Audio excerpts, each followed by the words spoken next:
My name's Alexis, your host with Praises in the Pod, and I am so excited to have Mallory Smith here today. We are going to be talking about her testimony and just what all God has done in her life. We're going to start off in prayer, and then we're going to jump right in. So here we go. Lord, Heavenly Father, thank you for today. Thank you for all your many blessings, dear God. Thank you for allowing just us to come and talk about your goodness and your faithfulness. We just pray that you speak to us and through us, and let this podcast glorify you. In Jesus' name I pray. Amen. Amen. Amen, Mallory. So we've already been talking a little bit, and like tears have already been flowing on my end. Like I feel like this is going to be so good. And I'm just so excited. I'm excited. Yes. So let's jump right in. Let's start at your childhood, work your way up, and get to where we are today. Okay. So, I'm from the big city of Hawkinsville. Big city. I had a really, I guess when I think about my childhood, I'd say it was fun. Mm-hmm. My parents are very fly by the seat of your pants kind of parents. Wow. Yeah, we moved all the way across the country to Las Vegas when I was 5. Wow. I went to kindergarten in Las Vegas. Then we moved to Branson, Missouri, and then back to the big city of Hawkinsville. Now, what did your parents do for y'all to move around? They, you just know what? anything and everything. Listen, they moved to Las Vegas, and my mom was a waitress, and my dad worked at a casino. Like, we weren't military. We were just living for the adventure, girl. Wow. Yeah. That is very interesting. You don't hear that a lot. No. You see that in movies. Yeah. But not necessarily, Well, that's crazy. That is my real life. Nice. I did grow up going to church, but my mom took us to church. My dad never really went to church. When I was in the 3rd grade, my mom, myself, and my 2 brothers were all saved and baptized. My dad, I'm sure he was there for our baptism. I'm sure he came. I don't remember that, but I'm sure he was. But from an early age, like, it became, like, I was obsessed with praying for my dad's salvation. I was being taught he would die and go to hell because that's the fact. And oh my gosh, I prayed for my daddy religiously. I actually became obsessed with it, probably like OCD. Like, if I don't pray today, It might not happen. it might not happen. You became a prayer warrior at a young age. I did. So in 4th grade, I stood, I asked my pastor, could I go in front of the whole church and ask the church to pray for my dad's salvation? Because, like, maybe that's where all my anxiety started, because I'm like, no, I got to get my daddy down this aisle. My daddy's he's a big man, and he, as much as we prayed and prayed and prayed, I know I was praying. I feel like I was carrying that on my little shoulders, but he got saved. He came down the aisle, and he is my very first huge answered prayer. The whole situation with him pretty much taught me how important prayer is. Yeah. How old were you when he did get saved? I was in the 5th grade. Oh, okay. So Yes. 2 good years of solid prayer. Solid prayer. Yes. Wow. That's a big answered prayer. Oh my gosh, For yes. an elementary schooler Yes. to really be diving in, begging God for this, and then he answers in a Yes. mighty way. Begging is the wow. word too. Yes. Begging is the word. But after that, my parents had their ups and downs. They're still married. They're great. They're wonderful. But we stayed in church. I'm not going to say, like, I heard Alexa talk on your podcast, and she was like, we weren't really knocking it out of the park, like, with Bible studies at home. But, I had great parents, and we were in church, and we learned the Bible. Yeah. Yeah. So that's elementary school, middle school. Yeah. When do y'all meet? Because isn't Lance from Hawkinsville too? Yeah. Okay. So I met Lance in the 9th grade. He was in the 11th grade. Okay. I had made a promise, or maybe a bet, with my friends. I had 3 best friends that I would go to prom all 4 years of high school. Well, you have to go with a junior or senior. So Lance knows this, but he was just my ticket to prom. Oh my gosh. Funny how that turned out. But I went to prom with him, and I've been with him since. Wow. Yeah. 9th grade. 9th grade. I was 15. He was 17. Wow. So y'all just instantly start dating after prom, or is it kind of like a friendship? How does that work?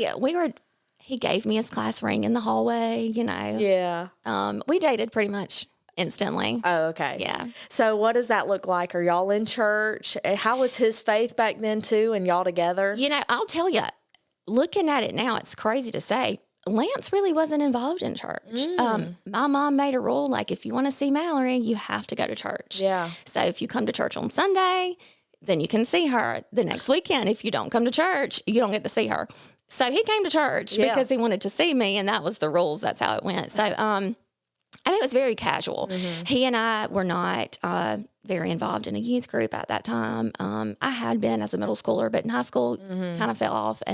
But we went to church on Sundays, and you know, we broke up here and there, like high school relationships. So we were pretty much together all of our high school. Wow. Yeah. You know, and I think back like in high school, because you said you weren't a part of a youth group, and I'm like, if the youth groups are what they are now, I would have been a part of that thing, which I never gave it a chance really. But, you know, like they are so awesome. And y'all have a youth group too, which we'll get into that. Yeah. But I'm like, man, like They're definitely different. Yes. Definitely different. Okay. Because I'm like, I missed out. But I'm sure they've like really evolved over the years. Yeah, for sure. Okay. So high school, you actually do have your oldest in high school. So tell me a little bit about that. So actually, I graduated high school 3 months pregnant with Peyton. Okay.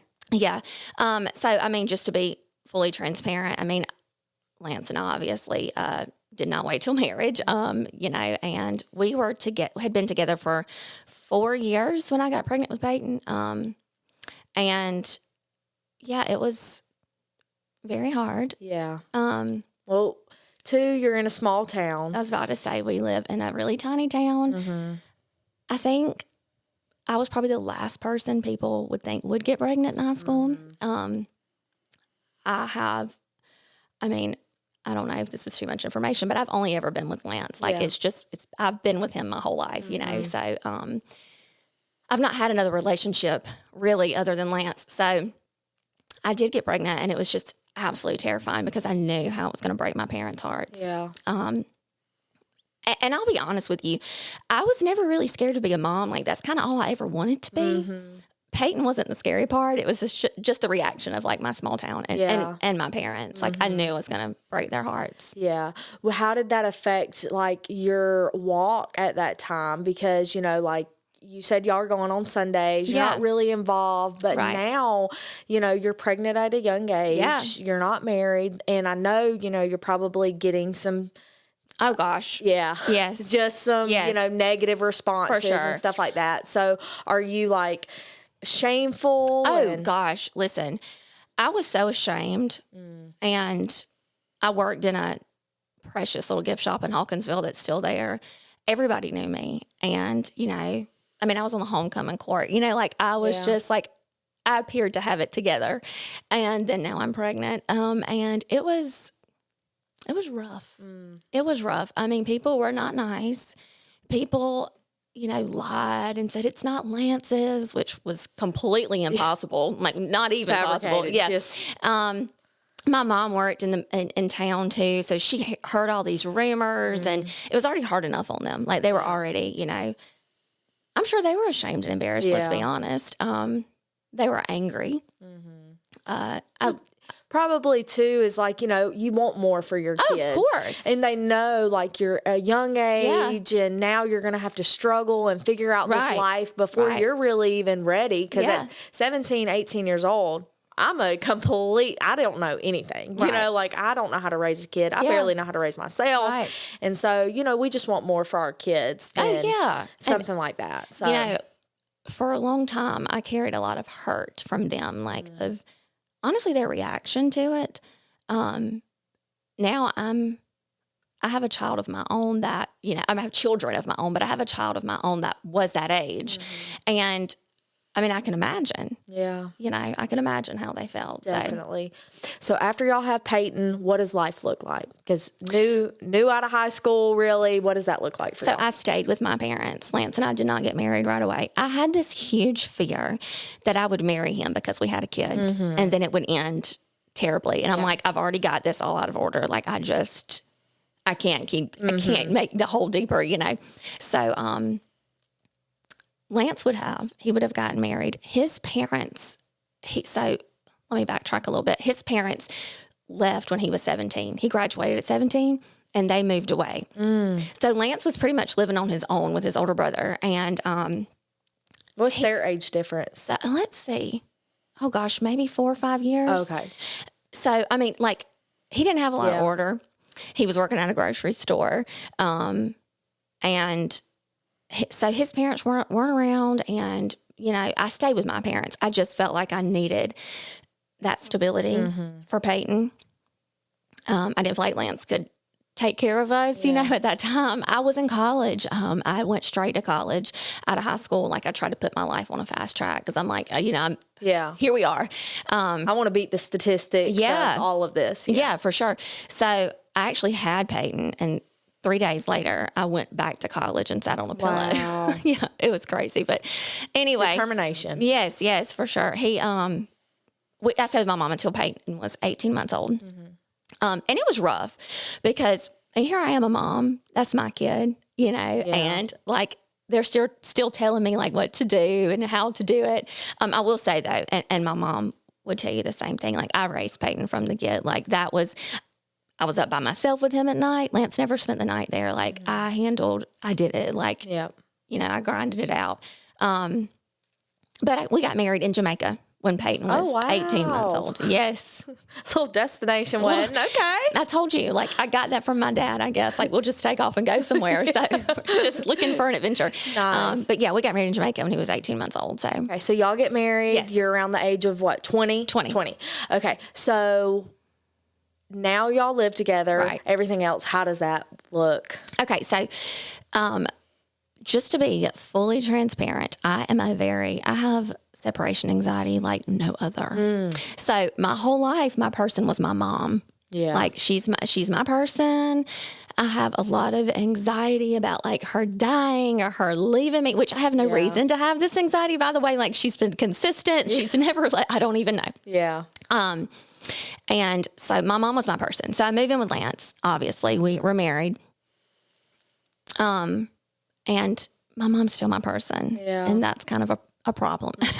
So I think marriage is hard in the beginning for anybody, you know, when you move in with people. I'd been with Lance for 5 years, so like, I knew Lance, but living with Lance is like different. It's different. Yeah. And let's be honest, like, we have an 18-month-old kid that I've lived with full time, you know, for 18 months. To adjust now, too. Yeah. Not just being married, but to having a full-time Yes. kid. And I mean, let me say, he's seen Peyton every day of his life. Like, he's always been a great dad. But just living with someone is just different. So I think our marriage was kind of rocky at first, and I was like, I don't even know if this is what I need to be doing. But 4 months into our marriage, I get diagnosed with a very rare type of uterine cancer. So now it's already kind of shaky. We've got this baby, and now I have cancer. So that was tough. Yeah. I can only imagine. Yeah. That's a big thing to have to deal with, you know, your first year of marriage with a young baby and everything else. So that takes a toll. What is your spiritual walk looking like right at around this time? I would say there probably wasn't one. Okay. Just to be completely honest. I would say there probably wasn't one. I didn't know, like, if maybe what you find this out and now you're angry with God and like you're just going off the deep end, or what that looked like. So you're just not really there. It's just not there. Yeah. Okay. And so how do you deal with it? Like, what's going on? So Lance was the only one working at the time. Yeah. He's working, he was working swing shift. I was still in college. I had no choice, but pretty much to move back in with my mom. I didn't really move in per se, but I had to stay there all the time because I was so sick. I got really sick really quick. So you had to take chemo and stuff? Yeah. So right off the bat? Immediately. Had a few surgeries. I'm taking chemotherapy. My mom pretty much had to like take a leave from work. My dad was still working, but I mean, Lance couldn't because he was our income. He's who had my insurance, you know, he had to. And to be completely honest with you, me and Lance were so distant at this point. And I don't want to say he didn't care. For years, I kind of resented him because I'm like, I was like dying. I felt like, and trying to be a mom. And where were you at? Yeah. Like, my mama had to do it. But, now, like, it's a completely different perspective for me. Like, he's a young man. He's 21. And doing all that he can. That he can. He didn't know what to do with me. You know, I'm sick, and he didn't know what to do with me. And Peyton, and obviously he was still dealing with Peyton because my mom had to deal with me, but it was a zoo. And to be honest, that whole year of my life is probably a blur. It's like, I can't remember a lot from it. And I think it's because I was just so sick and I was just trying to get through it. Yeah. So that was just you a rough came year. out of that. Yeah. So you went into remission or like? Yeah. So the kind of cancer I had, pretty much when you beat it, you don't get it back. Thank God. But I had to have some surgeries. They didn't take my uterus out, which is insane. Yeah. Thank God. They told me I probably would never have another child. Like, that wasn't in the cards for me. Yeah. I had one doctor who I love with all my heart tell me, I think you could, but my cancer doctor said it's not going to happen. So, yeah, we got through that. That's tough to hear at such a young age. It is. You know, because you just became a mother at a young age, and now you want probably more because you were young when you had your first, and so there's just And more I thought, in the I cards. really want the experience of being pregnant with a husband and having that healthy. You know what I'm saying? But I thought, okay, well, that's not going to happen. Thank God I have Peyton. Yeah. There we go. Well, even though your doctor said that, we know now that you do have more children. So, well, how did that come about? Was it just like a complete shock, or? Well, this is so funny to say. I guess it's not funny. I don't know. It's funny to me. Yeah. Kipton is the only kid that I have that was born in wedlock. So, Kipton is, Peyton makes fun of me because I say, I all the time describe Kipton because he's my little miracle baby, but he is. But, so about 4 years after my cancer diagnosis and I beat cancer, me and Lance are doing better because I want to say after cancer, I feel like me and Lance had to get to know each other again because like that was just like this breaks, on our new marriage. We had to get to know each other again, and we're doing better. And I just have to go every 6 months now, and I'm everything's looking good with me. I'm healthy, and I just started praying for a baby. And back to the story about my dad, like I just could remember these specific times in my life where God has really answered prayers. And I didn't even tell Lance, like I did not tell Lance I'm praying for this baby, but I would pray constantly. And I'm a stay-at-home mom, by the way, at this point. Lance got a better job. I'm babysitting random kids, just trying to make ends meet. I had to put college aside. Like now, I couldn't do it all, And I would just get on my knees. I can still remember the bedroom in the house we were renting, and I would just pray, like, God, give me a baby, and I want it to be a boy. Like, I want Peyton to have a baby brother. And sure enough, I got pregnant with Kipton. How long were you in prayer for another child? I'd say a year. And Lance has no idea that you're praying. No Wow. idea. Because you associated being so in prayer with that miracle that you experienced as a child with your dad. Now you know the power of prayer. Right. So you go straight into prayer and you're like, you know what, God, I know what the doctor said, but you can make anything happen. Right. So, wow. So you become pregnant. Right. And I go to the doctor, and my daughter was such an angel, and he was so supportive. He was like, we're going to do this. You're going to do it. We're going to do it. Let's do it. So we did. And I'll tell you, Kipton was the easiest pregnancy and the easiest delivery, if deliveries can be easy. He was the easiest.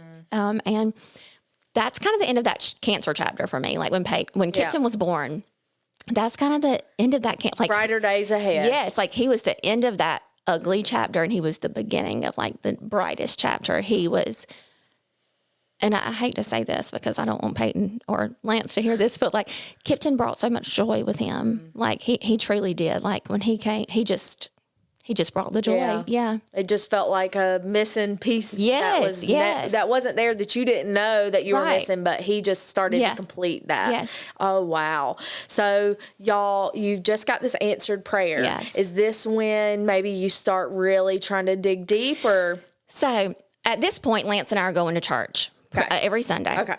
We're going to church at the church I grew up at. My pastor there was Freddie Rhodes. He's passed away now. I'll say he's my pastor until I die, because he was such an influence in my life and in Lance's. And this is where things start to get crazy for us, because about this time, people start telling Lance, random people, you're being called to the ministry. I'm talking about the Direct TV guy. And we're like, he's on drugs. Yeah. And then my granny, she passed away 2 years ago, but she had told me, she was like, Lance is made to be a pastor. He's so kind and he's humble and he's gentle. He's made to be a pastor. I think Lance needs to be a pastor. And we're like, hello, do you know us? Yeah. Things like that started happening. Well, then Lance started feeling called to ministry. So Lance called our pastor over to the house. And he came and he was sitting on our couch and, girl, we were so tight on money. Honey, it don't even make no sense how we were making it back then with those 2 kids. And anyway, he came there and he was like, yep, I think you're being called to the ministry, Lance. Wow. And Lance was like, yeah, I don't know. I'll think about it. I feel it, but I'm not sure. That's a big commitment. He's working. We got 2 kids. I am like, that was the loneliest I'd ever been in my life. I was so lonely because I was at home all day with those 2 kids. I was babysitting other people's kids. I was surrounded by children. My parents, I had kids young. My parents still work full time. I don't have any help. People my age, I was, 23 when I had Kipton. Like, my friends are still out living their best life. Like they don't have kids. They're not just married yet. Yeah. Just out and about. I was just lonely. But Lance was like, this was the beginning of Lance piling things on our plate. He decided to go to school for ministry. But I'll tell you, he didn't decide. All those people, all the pastor, all those prayers, all that call, I can still remember where we are in the car, like where we were driving. And we were talking about it in the front seat, and Peyton in the back seat, who was probably 6 at the time, said, Daddy, you can keep running like Jonah, but you're going to have to go. Oh, I have a Bible that I've written all these things in. Girl, and people are like, he didn't say that. No, he really said that. And Lance and I both just like stopped. And like, that's a part of Lance's testimony. He tells that all the time. And I'm like, Peyton now doesn't even remember saying that. But I'm like, Peyton, that was a turning point. Yes. Like that was the corner. So Lance decided after that, like, okay, I'm going to have to go to Nineveh after all. Here we go. So I gotta go. So he went to school for ministry then. Wow. I mean, to have a 6-year-old, that says a lot about y'all's parenting too, and being in church for him to even, correlate those 2 stories. Yeah. And just a bit like that is such a mature answer. Like, wow. I think he was kind of born an old man. Yeah. God knew I needed him to be one, and he has pretty much been one his whole life. Oh my gosh, that is amazing. Yeah. So he goes to school, and that's probably even a lonelier season for you because now you're still keeping the kids. Yes. You have 2, but now he's in school, working full time. Right. Oh my gosh. Yeah. That's heavy. Yeah, it was heavy. How do you navigate that? I don't know. I think that me and my brothers were raised to just, my mom had really high expectations. We weren't babied. We were expected to do what needed to be done to push through. My mom's come through a lot of adversity, and so that's how she approached life. And now looking back, like, I'm thankful for that because, like, we didn't have time to sit around and cry about it. You know what I'm saying? Like, it's got to be done. I got to make some money. I got to keep these people's kids. I got to feed my kids. The house has got to be cleaned regardless. Like, get over it and get it done. Get off your butt, and make it happen. So I guess that's how I just pushed through. What other choice did I have, Because life's going to keep going. Right, exactly. Either you're going to like just sit in it and be content and just like spiral, or you're just going to push through and come out on the other side eventually. Yeah. So how does he really get into ministry? Like, how does this youth pastor and all this get started? Okay, so he's in school. He is working as an electrician now. Let's see. We bought our first house. I decided, like, Kipton's getting older. He can go to pre-K now. I'm tired of being at home. Like, I want to have the chance to have an education as well. I started going to school to be a respiratory therapist. So now he's working full-time and in college. I'm being a mom full-time. I'm in college. And we get a call from First Baptist Church of Hawkinsville. And they were, well, actually, it was my band director. She had been my band director. I was on the dance line in high school. Okay. And she asked me, would Lance be, and, interested in being the youth pastor there? And I'm like, we come with no experience. Yeah. Like, he's in college. Like, we're trying, we're learning. We don't know. Like, we're really raw. We don't have any experience. And she's like, no, I think you'll be a great fit. Shout out to them for giving us a chance. Yes. In a small town, a very prominent church, everyone knows our story. And he became youth pastor there. And those kids, they taught us so much. I mean, we were young. Yeah. And our kids were young. Our kids were raised in that youth group, our boys. And now those kids are grown. They're married. They have their own kids. Some of them are my best friends now. They're women, Yeah. They're women and men, and we're so proud of that group. I mean, man, they taught us so much, and I'm sure we messed up a lot because we were learning, but they, oh gosh. To be expected. Yeah, they were great, and that's where we started. Wow. So that was that time period seemed like it was like a big shift. Like, oh gosh, yeah. You were at home in a lonely season, but Yes. now like you're kind of in a whole nother chapter Right. because now you're working, y'all Yes. have jumped into ministry together. And that's always so beautiful because like there's so many times that like recently I've noticed like it's never just we're talking about a pastor. It's always a pastor and a wife because Yeah. this is a ministry together. Oh, like yeah. you're being, held at a higher standard Right. because you're leading people to the Lord. And that's a vision that God has given, Yes. y'all as a couple. And so I'm sure that's tough, like living that at a young age, trying to figure it out Right. and everything else. So y'all are there for a long time. Well, we were there for 2 years, but during the time we were there, my doctor, so we're like, we have 2 kids. Yeah. They're healthy, they're beautiful, they're growing. We are busy. Yeah. And Lance got a vasectomy. We're like, we're done. Yeah. We're done. 6 months after his vasectomy, my doctor saw some things he didn't like and was like, you need a hysterectomy. So I had hysterectomy at 28. Wow, that's young, girl. Yeah. We are double sure we're done with kids. Yeah. Like, we're not having any more kids. We're done. We're going to take care of the kids at Hawkinsville, and we are out with having kids. So after 2 years of being in the youth there, he was part-time. He got offered a full-time job as a youth pastor at a different church. So we left and went to a different church so that he could, we thought it would give us more time, because he's working full-time as an electrician. We're doing youth ministry. Yeah. And so he left there and we went to a different church where he could be full-time youth pastor. Oh, wow. Yeah. So y'all both Yeah. cannot have children anymore, but Right. we know that you do have another Yes. child. So Yes. tell us a little bit about that.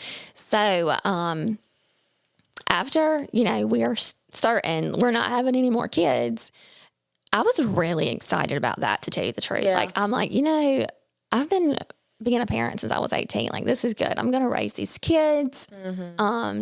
The boys are growing. They're great. I love being a boy mom. I love a baseball field or a soccer field. Like, I love sports. I'm Yeah. good with it. Like, it's great. We're doing good with that. We're excited about it, just being a family of 4. But then God starts putting on our heart, or my heart specifically, to adopt. Wow. And I pushed that. I pushed that. First off, I didn't feel like we could afford it. So, I started praying about it because it just would not go away. Started talking to Lance about it. He was all on board. We reached out to a few private adoption agencies. I don't know if you've ever done that then, which this has been a while ago. It was $30,000 to $40,000. Wow. That didn't really sit right with us for a multitude of reasons. I'm not talking about agencies. I'm just saying. But we couldn't afford it even if it did sit right with Yeah. us. Like, it wasn't. That wasn't in the cards. It wasn't in the cards. We have a few doctor friends. Our pediatrician is a saint, and he adopted pretty much just from somebody he knew from the practice. So we felt like, we're going to reach out to him. We reached out to a doctor in Atlanta that was a family friend and was like, if you hear of anyone that's wanting to, give their child up for adoption, and we can do it privately. We just try to get our name out there to different places. My OBGYN, and we probably about 6 months into that, it just wasn't, nothing was happening. Yeah. Felt like a dead end. Yeah, we're still pretty busy. Like, it's okay. Like, I never felt like I'm missing a piece. Like, my family unit was good, if that's all it was. But I had a dream one night of my white chest and a very dark hand on my chest, a baby's hand. And I woke up and I told Lance, I was like, Lance, we're going to adopt, and it's a girl, and she's brown. And he was like, okay. He was good with that. He was fine with that. But we were like, how does this happen? Yeah. Like, where does, because like now I know, I know how this Now you're looking for her. Yeah, I'm like, where is she at? Yeah. Yes. I know how this is going to end. But like, how? We had a friend that approached us and was like, you can always go through foster care. And my first reaction was what everyone's first reaction is. Oh, but they might go home. I know. They might go home. And everyone has that fear. I mean, I already had 2 children. I knew what it would be like to become attached. I just told you I have separation anxiety, I knew what it would be like to become attached, and then the child might not get to stay. So at this point, we start researching. I start listening to sermons. I start reading about foster care and adoption through foster care. And I was pushing back on it because, I'm like, I'm going to fall in love. My boys are going to fall in love, Lance, and we're very well could pack this child up and send him home if we decide to go this route. Well, I read in a book where this woman said, but that's the problem. It's not about you. Like God said, serve the orphans. Yes. Like it's not about you. So do it for the kid, do it like not selfishly. So we decided, okay, we'll try it. We'll do foster care. Yeah. And we went through the classes and jumped through a bunch of hoops. You have to do home inspections and all kind of stuff to be a foster parent. And we did all that. And I have to tell you this part because this is the best part. I'm praying specifically now. So now I know what I'm praying for specifically. I'm praying for this brown girl. we go to this impact class, which is the class you take to become a foster parent. It was a whole weekend long, Friday, Saturday, and Sunday. Lance was actually pastoring, like he was the head pastor at this point. So we had to get somebody to fill in, and we're going through this going through this class. We go through the whole class. It just pretty much talks about the legal side of it. But at the very end of the class, the teacher's name was Dexter. I love him to death.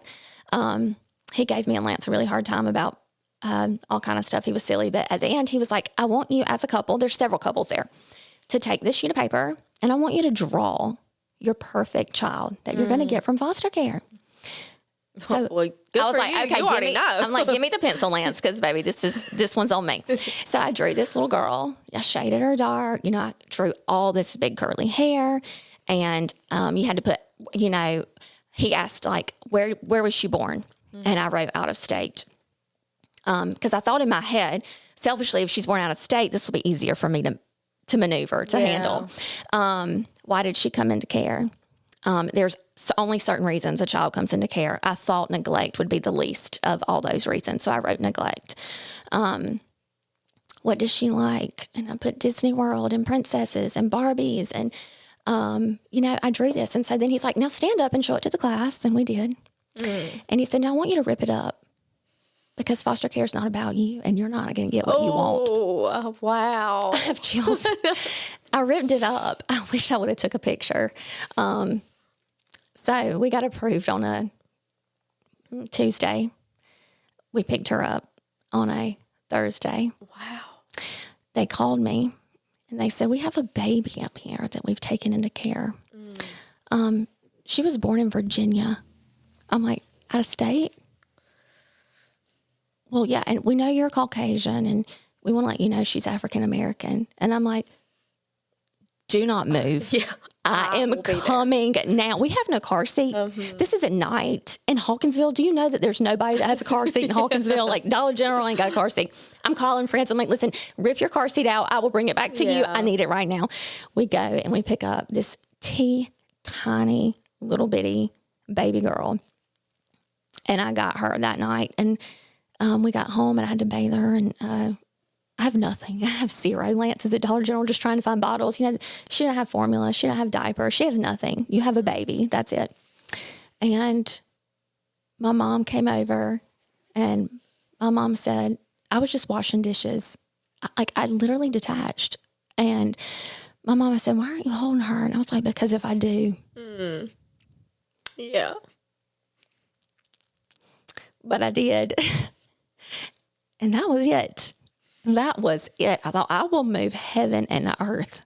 Yeah. Because she can't go back to where she came from. And she was sick. I mean, she was just kind of, she was failure to thrive is what she was. I took her to my pediatrician and he was like, we're going to have a time. We got to get her caught up. We're going to have a time. She's 6 weeks old, by the way. I don't know if I said that. I was about to ask. Yeah, she's 6 weeks old. I think she weighed 6 pounds.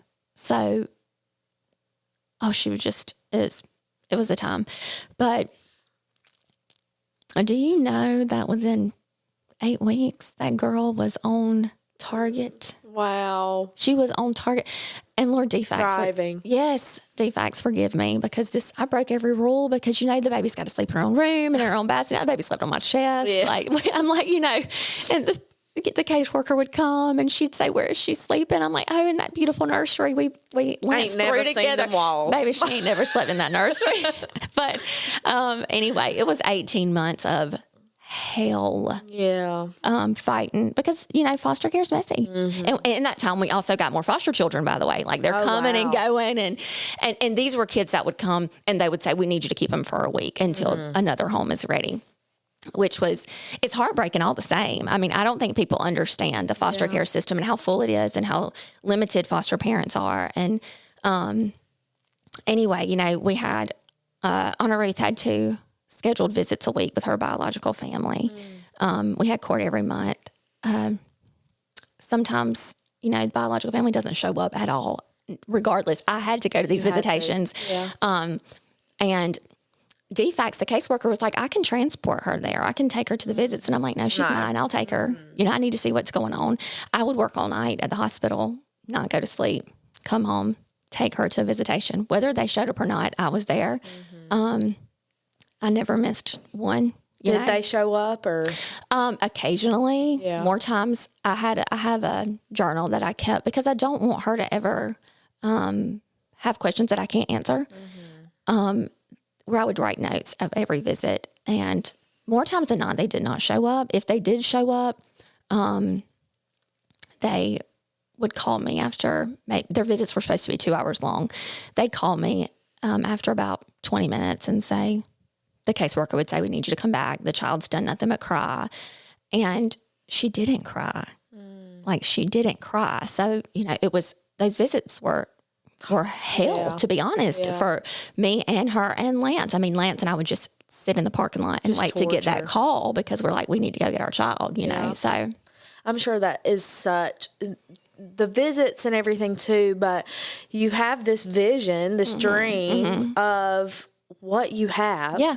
And now you're not sure. Right. If like, because, there's so many times that like it feels perfect. Right. And this is it. This is it. This is exactly what it is. And then come to find out it's not. So you're having to walk a fine line of like, but it's not legal yet, and everything. So I'm sure this so is much doubt. And I'll tell you, hard. after everything I've been through, like teenage pregnancy, cancer, like nothing was as hard as that. Yeah. That's the hardest storm I've ever walked through. And it literally drained me.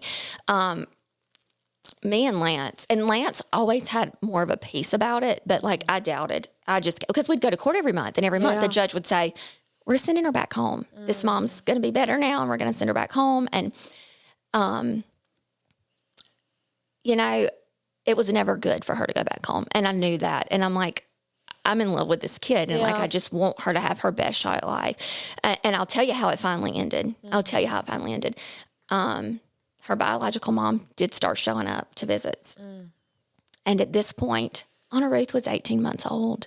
So she could call me, Mom and Daddy. And Lance, Daddy. It's not like we taught her that. She heard my boys doing that. She loved us. She loved those boys. They loved her. My poor Peyton, he had so much anxiety. He was only in the 5th or 6th grade, and we'd go to court, and I'd have to call his teacher and say, please tell him court's over and she's home. Good. Because he was just so, it gave him so much. I mean, we're attached to this baby. One night, she was up in the middle of the night for whatever reason. And I stood in the middle of my living room floor, the house we live in now, and What a Beautiful Name It Is was playing. And I just held her in my arms and I said, God, she's yours. I am so sorry when I acted like she was mine. And I'm going to pray for her mama now because she was 18. I've been an 18-year-old mama. Yeah. The difference is I had support. She did not. And let me pray for her. Like, I am so sorry that I haven't thought to do that before now. And I started just meeting her with so much kindness. Like, when I saw her, I hugged her. Like, the night after that happened, I got a phone call the next morning. And it was a caseworker, and she said her mother called and she would like to sign over rights to you. Oh my gosh. Yeah. Wow. So the court did not decide. She decided. And I will tell you, I still talk to her. Wow. We have a very open communication. I'm proud of her. She has been through hell, and the one thing good she got, she gave to me. And I love her. I mean, you know, I've had people tell me, got her off. I could never. So, yeah. Wow. So y'all, does she get to see Anna Ruth, or She hasn't seen her. So anytime you adopt from the state, it's a closed adoption. She has seen her once. She came, Anna Ruth is in the Nutcracker every year. And she came to Nutcracker and she's seen her once. It was very confusing for Anna. I'll be honest with you. The trauma of visitations and being like her being just ripped out of my arms and forced to sit with people that she just didn't know was hard on her. She doesn't necessarily remember that, but she has a lot of trauma. This just wasn't healthy for her right now. But I talk to her regularly, probably twice a month. I promised her when she signed over rights that I would always send pictures and be very transparent. Anna does sing happy birthday to her every year. I mean, you know, I think there'll be a time when they can see each other and it be healthy, but it's just not right now. Yeah. Yeah. So have y'all already maybe started talking to her about the adoption? And Yeah. She is fully aware. Their pictures, the mother and the father, are framed in her room. She talks about them by name. She's very aware that she's been adopted. You know, I started telling her from the moment I got her, I would rock her and I would tell her a story about how we prayed for her and the angels brought her and how she's ours now. And she couldn't come in my belly, but she came from the angels. So she can quote that story. Like, she tells that story. And I've made it very elaborate. Like, oh, and I knew you were a princess, so we had to go to Disney World and you met all the princesses. So she quotes it like to a T. So she's very aware she's adopted. She loves to tell people. I mean, I never wanted it to be like this shocking moment for her. I mean, obviously she's brown and we're not. So she was going to find out. And I'll tell you, kids point it out to her all the time. So now she's ready. She's prepared. She's got the answer. So. Oh my gosh. That is the most beautiful story. Yeah. Like, truly, that is such a beautiful story. And I'm just sitting here and I'm like, I know I'm an ugly crier and I'm like, you're not. I'm like huffing in the mic. But like, truly, like, that is so touching because, you know, something that you prayed for, you've experienced those answered prayers left and right, every chapter. Right. We kind of talked about that a little bit before of, you know, every storm. Yes. You were praying for a specific thing. Right. You knew without a shadow of a doubt, you wanted your dad saved. You wanted to be healed of cancer. You want a brown baby, you know, like, I wanted Kipton. I wanted Peyton to have a brother. Yeah. All of these things. And so, like, you're just so specific in prayer. Right. And God tells us to be specific. Yes. And there's so many times in prayer that we are just very, vague. I want this, Lord, please, Lord, make this happen, blah, blah, blah. But for you've seen, be specific. Right. You know, and that is just so powerful. I think so many people can take that away. You know, take that biggest nugget from this Right. is be specific. Yes. Wow. Yes. That's good, girl. I guess we're going to go ahead and start closing up. Okay. So with that, what is maybe something that we haven't touched on, or maybe you're going through right now, or what does life look like? And maybe you're in something right now that you're praying about or Right. whatever. What would you like to close? So, obviously right now, I think the biggest thing for us, for Lance and I, is we're praying for a building for Southside Hawkinsville. We're praying for, people to come alongside us.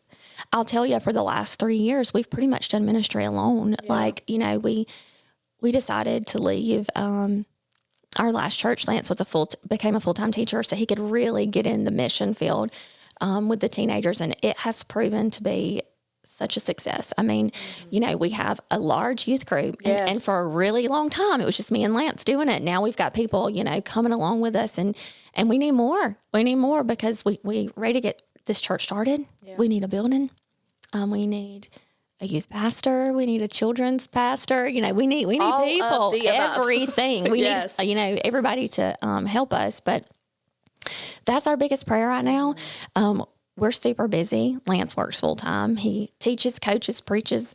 I work full time. Our children all have a million different things going on, and we're just chugging along. Yeah. And I'm praying specifically still. So when those prayers are answered, I'll be able to say it was those specific, prayers. That is amazing, because I guess I haven't said, but Lance, her husband, is one of our pastors for our future campus, Southside Hawkinsville. And so we have been, I think we announced it last Vision Sunday. Right. And so they have been, trying to get a building and trying to really plant there. Yes. And we have already seen the student ministry that y'all have, the youth ministry, just boom. Yes. Like, y'all are doing incredible things in Hawkinsville already without the four walls, the corporate worship. Right, y'all right. are already on mission. Right. And it is just beautiful to see. And we just have big plans, big prayers, everything else for that. Yes. Y'all have so much going on. Y'all's story is so beautiful. Thank you. Now that we're sitting here, I'm like, man, it would have been nice to bring Lance on with you too. And we could have done a 2-part series. Yeah. It just sounds great. But this has been wonderful, Mallory. Thank you so much. Absolutely. Thank you for having me. Yes. All right, guys. Well, we hope that you enjoyed this as much as we have. This has been absolutely incredible. So stay tuned, stay blessed, and we'll see you guys next week. Bye.